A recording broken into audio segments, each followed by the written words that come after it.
Tengan ustedes muy buenas noches, señoritas, señores. Quiero agradecer en primer término a CEPEC por la gentil invitación y a ustedes por permitirme a poderlos acompañar esta noche. Se me ha pedido poder iniciar el día de hoy el diplomado en gestión pública, y para la cual se me ha pedido abordar justamente el tema involucrado a lo que es la modernización en lo que es el Estado, y en ella tenemos la estructura de la que tenemos que justamente manejarnos, la estructura de organización del Estado, y dentro de ello lo que justamente se grafica a partir de la modernización. Tenemos todo el tiempo por lo menos necesario, espero no excederme, espero por lo menos cumplir la hora, más aún en el entendido que a veces hay que salir un poco rápidos, mañana hay que hacer muchas cosas, y por lo mismo trataremos de manejarnos en esta línea. Para hablar justamente de lo que es la estructura y modernización del Estado, y hablar de esto de la modernización del Estado, dos situaciones puntuales que no debemos dejar de lado, y por una razón fundamental. Una de las cosas que indudablemente manejamos a partir de lo que justamente tenemos que estar en el ámbito de lo que es las entidades de la administración pública, es que recogemos algunas de las cosas que justamente son parte de la exposición de los presidentes del Consejo de Ministros ante el Congreso de la República. Y esto por una razón. Indudablemente que acá no nos dedicamos a evaluar el tema político, estos eventos, y particularmente yo me dedico a los temas de gestión pública, pero desde el ámbito del conocimiento y del manejo de la cosa pública. En la política hay otras personas, ya que nos entretienen, nos encantan y todos los días los escuchamos, que probablemente a veces solo están en el concepto de yo opino, ¿no? Entonces, acá no es que yo opino, sino de lo que tenemos en el ámbito de lo que es la gestión pública, a partir de la legislación y de lo que se refiere justamente al manejo de la cosa pública. Y en ella encontramos algunas cosas como por este caso en particular. Hablamos de un gobierno, indudablemente que un gobierno que al día de hoy tiene ya dos presidentes de la República, pero es parte de un periodo de gestión, parte justamente de una elección. Que haya dos presidentes de la República, indudablemente todos lo sabemos a raíz de que se suscitó ese hecho. Pero hablamos de dos presidentes de la República, y de lo primero que cogemos de ellos, no nos olvidemos que cuando asume un presidente de la República y cuando se conforma el primer gabinete, dentro de la responsabilidad constitucional que se tiene, es acudir al Congreso de la República. Acudir definitivamente a exponer la política de gobierno. Ahí vamos a hacer varias cosas, el tema de política de gobierno, políticas de Estado, planes nacionales. Yo voy a trabajar con ustedes la próxima clase también, políticas públicas. Y en esta línea vamos a tratar justamente de enfocar lo que al día de hoy tenemos y para desarrollarlo, por ejemplo, en la próxima clase. Pero en este contexto hablamos, o sea, de la política de gobierno que es expuesta por el presidente del Consejo de Ministros ante el Congreso de la República, por mandato constitucional. No por probablemente que uno sea buena gente o porque uno pueda considerar que tiene que ir al Congreso de la República, porque así lo obliga.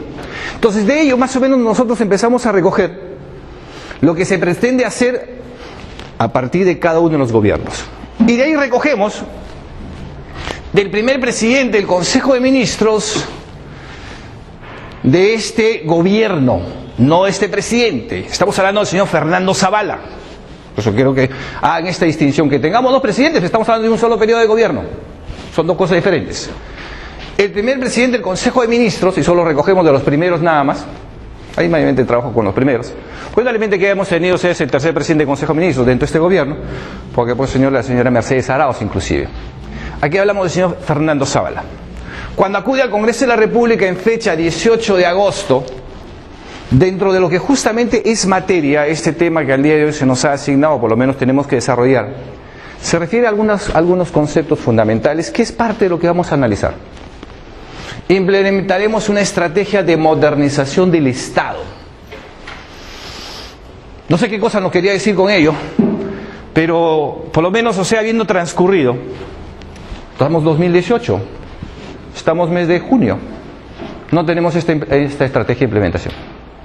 Así de simple. Y eso es lo que vamos a analizar. Un segundo elemento, simplificación de trámites administrativos para darle celeridad. Porque indudablemente, o sea, del concepto que tenemos, o sea, tenemos un Estado demasiado burocrático y hay que simplificarlo. Una de las tareas, por lo menos, o sea, del presidente de la República dentro de este periodo de gobierno, el señor Pedro Pablo Kuczynski, hablando justamente de este presidente del Consejo de Ministros, fue que a través del Congreso de la República se le delegó facultades. En esta delegación de facultades justamente el pedido estaba dentro de este concepto, simplificar o dictar normas en el ámbito de la simplificación administrativa. Porque realmente siempre consideramos, o sea, que el aparato en el Estado es demasiado burocrático. Y realmente el resultado de ello es que a través del presidente de la República, el anterior presidente de la República, se dictaron 112 decretos legislativos. 112 decretos legislativos, o sea que por lo menos, o sea, dentro de ellos, un promedio de 10 no han entrado al día de hoy todavía en vigencia. Fundamentalmente que no hay las normas reglamentarias.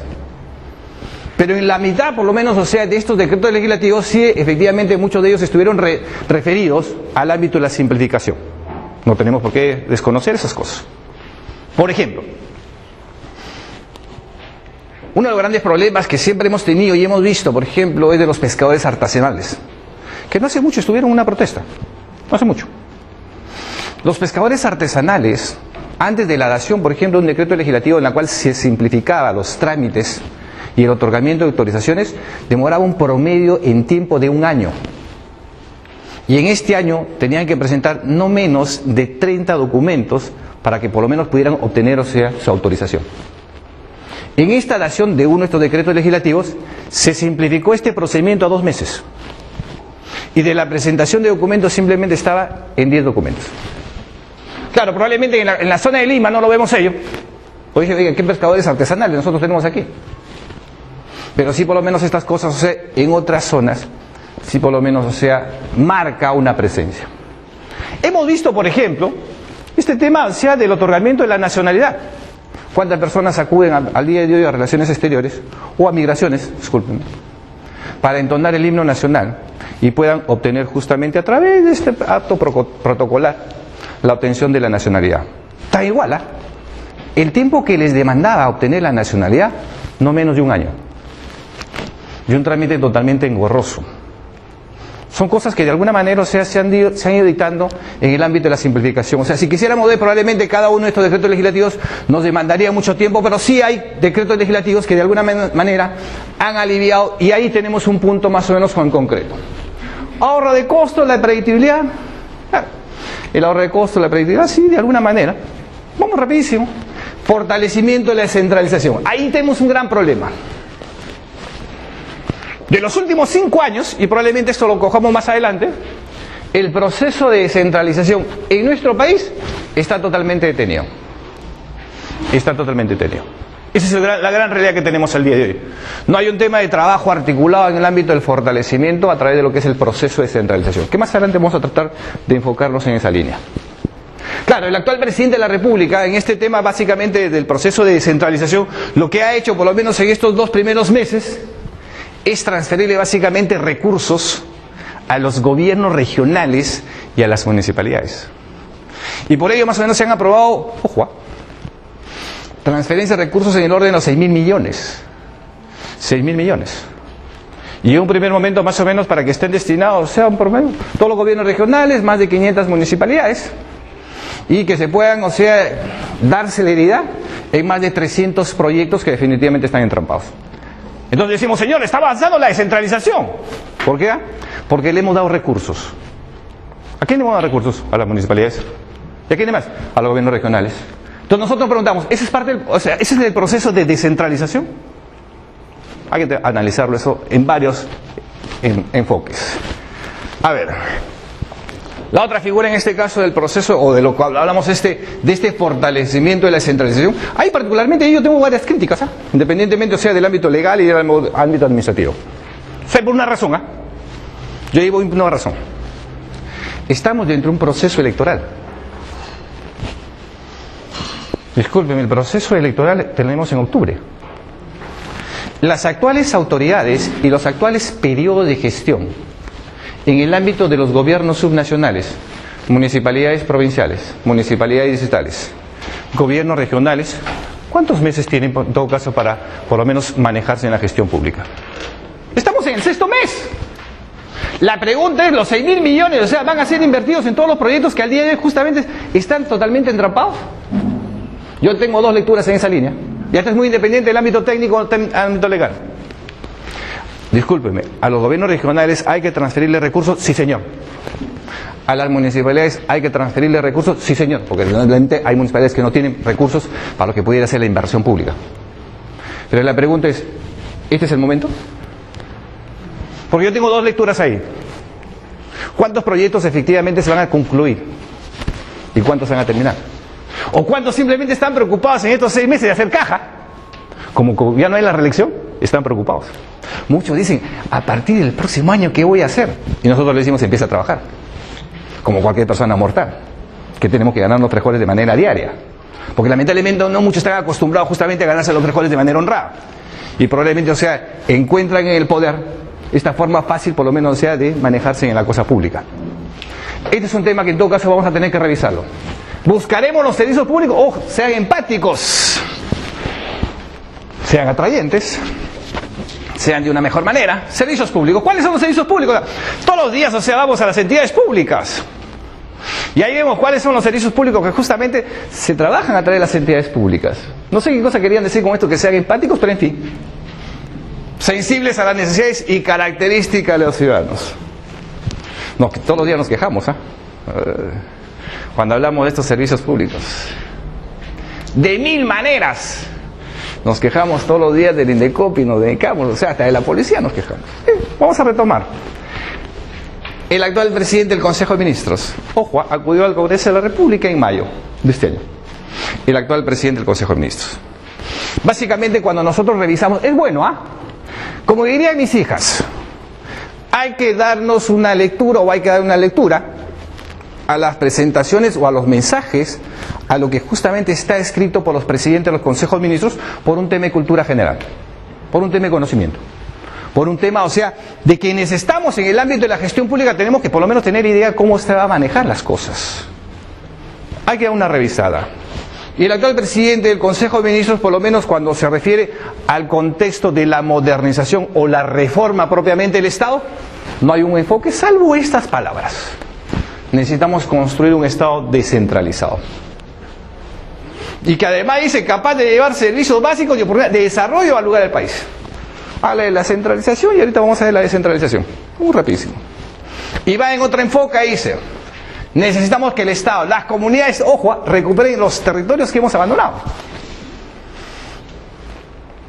No sé a qué se refiere eso. Pero cuando revisamos, el mensaje del presidente del Consejo de Ministros, indudablemente no se habla más de los temas vinculados que podría ser la mejora en el Estado, cuando hablamos de la modernización, de la reforma o del proceso de centralización. Semanas después, sí, en todo caso eso sí pueden revisarlo, tuvo una presentación en la Comisión de Descentralización, Modernización, Regionalización en el Congreso de la República. Y ahí sí habló de lo que tenía que ser la modernización. Ahí se habló del proceso de centralización. Pero en el mensaje que justamente se presentó ante el Congreso de la República no se habla más cosa de ello. Pero sin embargo, esto nos sirve como un primer enfoque de lo que más o menos tenemos que manejarnos en el contexto del ámbito de la gestión pública, y por eso hablamos de la Constitución. A ver, solo quiero... Sí, muy bien. Dos cosas muy puntuales en este caso particular de la Constitución. Solo hablamos de la Constitución política del Perú cuando se vienen los procesos electorales y más aún en el contexto de la postulación a la presidencia de la República o a través de los congresistas. Después de ello nos olvidamos de la Constitución, y solo hablamos de la Constitución, que hay que cambiarla, que hay que aprobar otra Constitución, que hay que mejorarla, que esta Constitución, está hecha para tener un Estado corrupto. Eso es lo que decía justamente el congresista Bugatás, que hace unos días nuevamente lo volví a escuchar. Y hoy día también lo volví a escuchar. A raíz, lamentablemente, de este atentado en la zona del Brain, y en la cual está pidiendo la renuncia de varias personas. ¿Y por qué lo escuchaba justamente a la señora Bugatás? Porque al día de hoy tenemos la Constitución de 1993. Y solo nos quejamos, discúlpeme el término, en lo que justamente sucede en las etapas pre o post electorales. Nos olvidamos después. Y por una razón. A ver, vamos a hablar de la Constitución de 1993. Constitución que por lo menos al día de hoy tiene 24 años. Y que nosotros seguimos lamentándonos de esta Constitución que probablemente viene un... Lo que dice el Tribunal Constitucional. A ver. El Tribunal Constitucional en algún momento, solo en un momento se presentó una demanda de inconstitucionalidad contra la actual Constitución que tenemos en estos momentos. No hubo otra demanda. Y esta demanda fue presentada justamente por el abogado Alberto Boreodría, que probablemente muchos no lo conocían y lo vieron en el Congreso de la República cuando asumió la defensa del expresidente de la República. El Tribunal Constitucional, cuando se pronuncia respecto de esta demanda de inconstitucionalidad en el expediente 014-2013, que dice lo siguiente: la Constitución de 1993 fue consecuencia del golpe de Estado del 5 de abril de 1992 y además propiciado por la corrupción generada por el uso arbitrario, hegemónico y pernicioso del poder, y se constituyó en un agravio al sistema democrático, pues se aprobó deformándose la voluntad de los ciudadanos.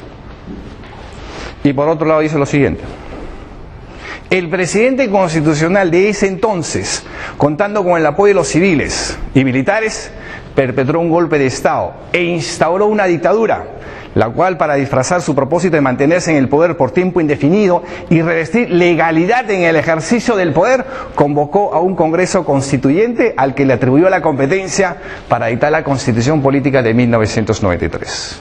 Y por eso en este caso, en esta sentencia es muy interesante, en algún momento deberán revisarlo, porque se discute justamente a través del tribunal la legitimidad y la legitimación respecto de la Constitución Política de 1993. Conceptos bien interesantes. Pero esta es la Constitución, la que tenemos al día de hoy. Entonces, cualquier cosa que pueda suceder, miren, lo que ha sucedido en Chile probablemente a veces no están en tantas discusiones.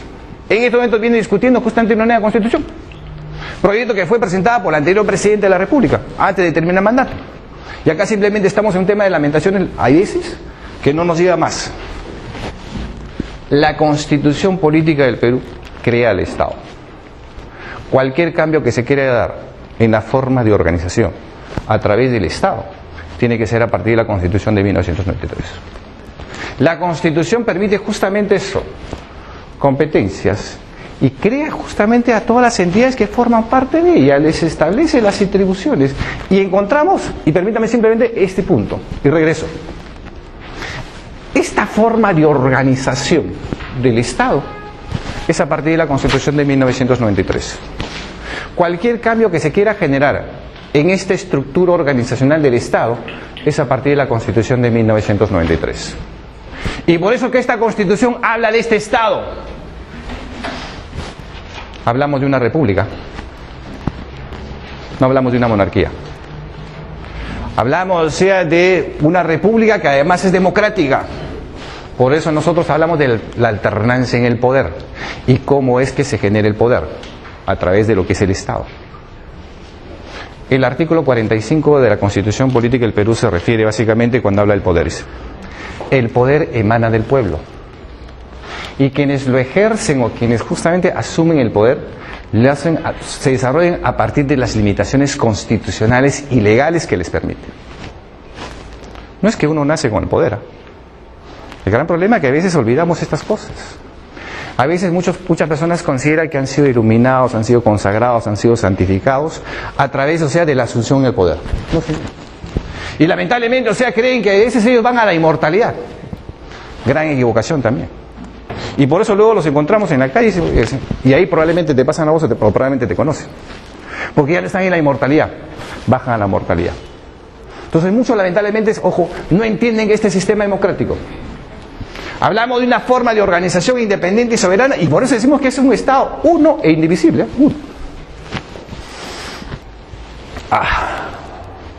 A ver, es un Estado único porque en todo caso nosotros hablamos de una sola Constitución y de una sola ley para lo que se regula a través de todo lo que se refiere a las entidades que forman parte del Estado.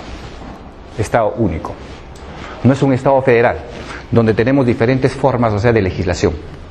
Y donde partimos, o sea, dentro de este sistema que tenemos en el ámbito de lo que son los gobiernos regionales, cada quien regula su forma de ser. No, señor.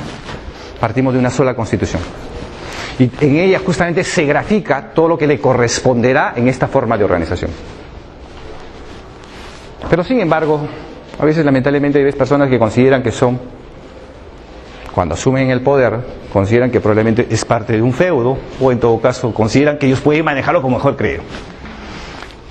Le escuchaba al gobernador regional, el actual gobernador regional, el año pasado, gobernador regional de Loreto, decía, voy a convocar a un referéndum a toda la población de Loreto a fin de hacerle la consulta respecto de la independencia de Loreto.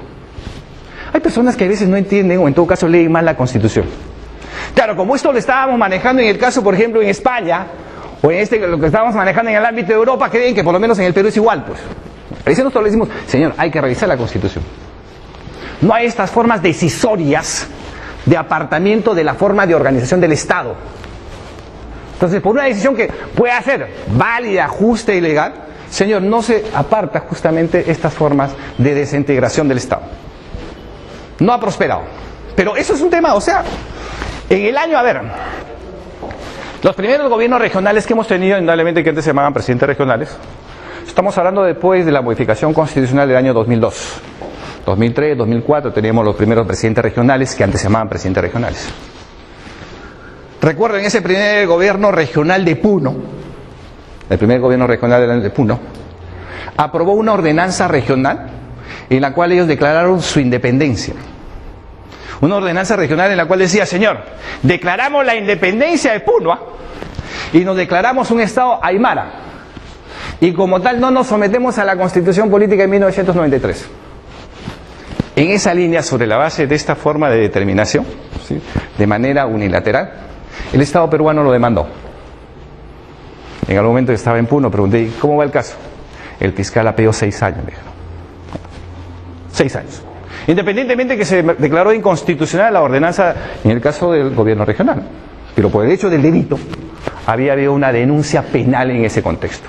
Y esto es lo que lamentablemente a veces no entendemos, o sea, un Estado, ojo, descentralizado, separación de poderes, y por otro lado hablamos de esta línea.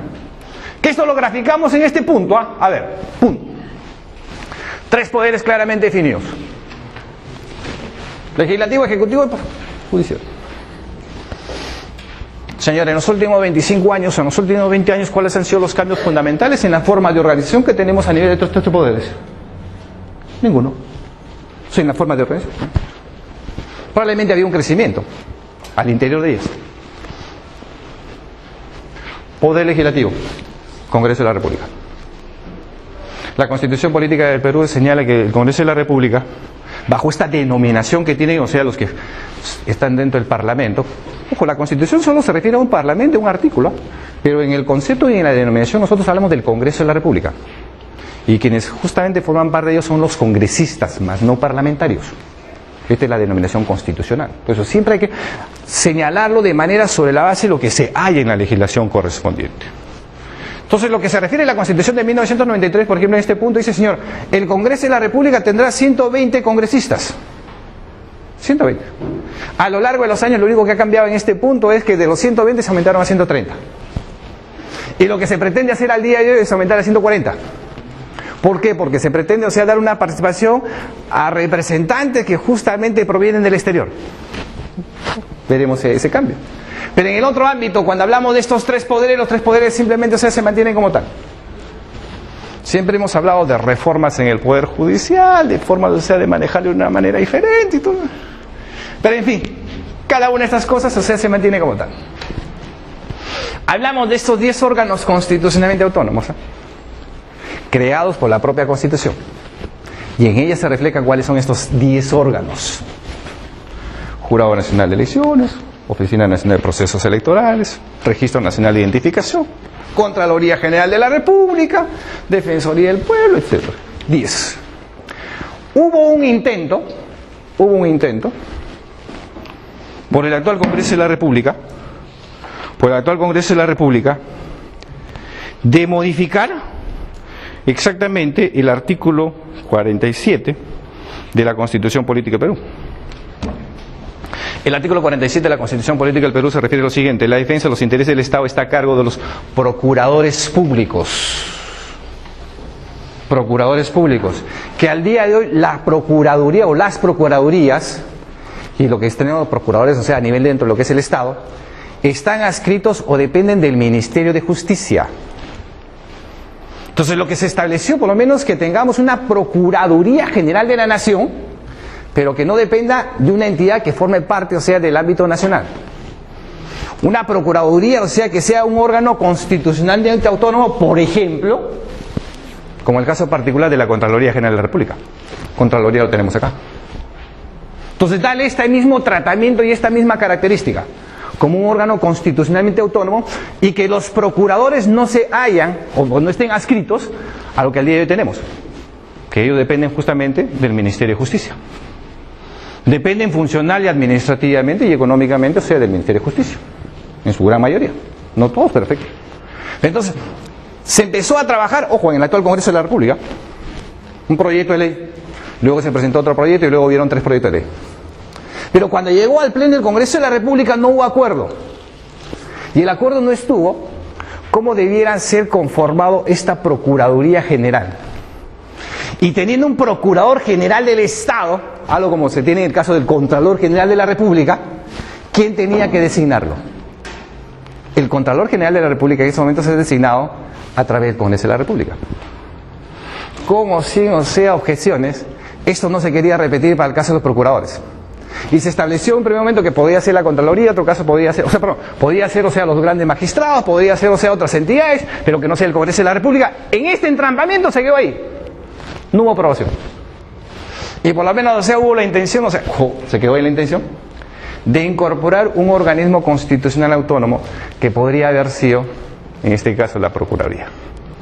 Pero mientras ello no suceda, mantenemos estos 10 órganos constitucionalmente autónomos que tenemos justamente desde la Constitución de 1993.